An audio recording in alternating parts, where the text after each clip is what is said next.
He's shown more courage in believing in what's possible than most people you will ever meet, and he lives the essence of personal responsibility. He has already touched the hearts and minds of literally thousands of people around the world with his international trainings, workshops, seminars, keynote speeches, and more recently, the most enchanting children's book you could ever wish to find. Quite simply for me, he's the person I respect most on this planet for his integrity, the purity of his intention, and the good work that he does in our world. I thought his personal story was very, very moving, and that affected me greatly. I loved the fact that he'd overcome all these basically handicaps to most people that would be insurmountable to so many people. Of all the motivational speakers I've seen, most of them put themselves above everybody else, and Brian doesn't. Brian's real.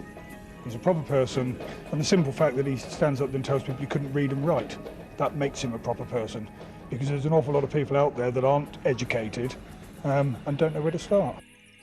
Brian Mayne has skills most people acquire through many years of formal training. He's an inspirational teacher and motivator. He talks from experience and speaks to the heart. I know my story serves as an inspiring example for a lot of people because it's a story of overcoming challenge to go on to success. And my message is very simple. If I can do it, then so can everybody else. Brian was born into a gypsy lifestyle. My ancestors have been in the fairground business for generations. Each year I'd have 3 different homes, one on the Isle of Wight, one on the fairs, and then a third one just outside of Heathrow Airport. As a result, Brian's education suffered. At 14, he opted out and joined the family business. From working on the fun fairs, Brian became Britain's youngest licensee at 19 when he opened a nightclub above his father's amusement arcade in Sandown. It was a license to print money. I was a very wealthy person by the age of 27 and had most of the trappings that people consider to be success and was having a very good time of things. And then it crashed. For 18 months, the business had been going downhill. Brian's life was in ruins. He was £1 million in debt with no job and no qualifications.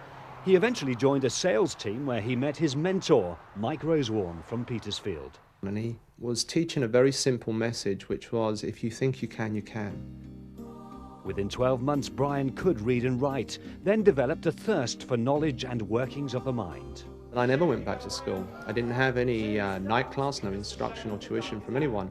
The only thing that I did was I worked on my belief in my ability. He's not just do as I say, he's actually done it. He's walked the walk, he's talked the talk.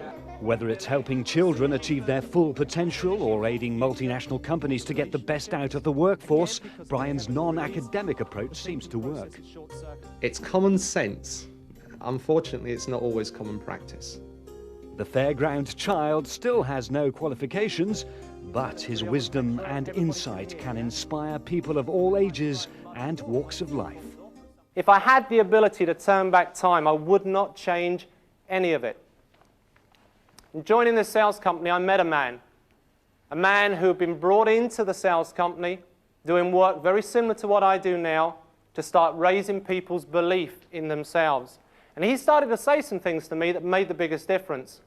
One of the early things he said to me, which made me sit up, was this: if you think that you can, Brian, you can. And if you think that you can't, you can't. Because either way, you will prove yourself right. If you think you can do it, you'll find a way. If you think you can't, you won't even bother taking the first step. Successful people think about what they want. Unsuccessful people focus on what they fear. The process of creation is the same in both the successful and the unsuccessful person. The difference is where they place their focus. The only thing that stands between you and you achieving whatever you want in life is you becoming the person who would achieve it.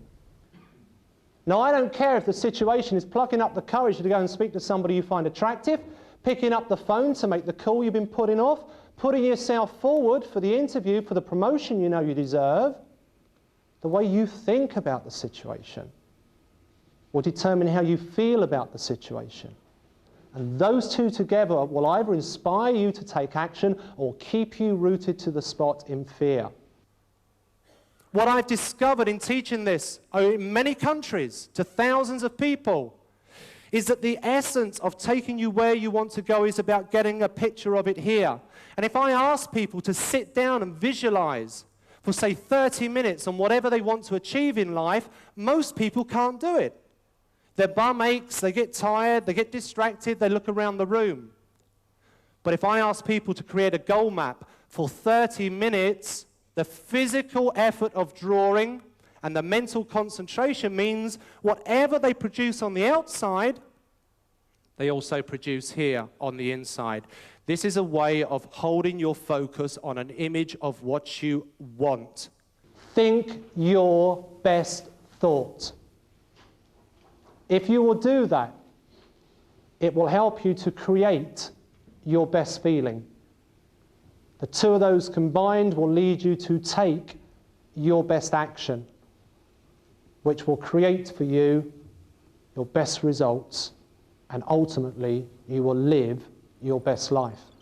His speech is very powerful, his voice is very strong, and he's straight to the point. I like that. Absolutely stunning. It was really marvellous. Yeah, I was well impressed with it. For me, I liked the fact that he had his heart in what he was presenting. It was very simple, nothing complicated about it.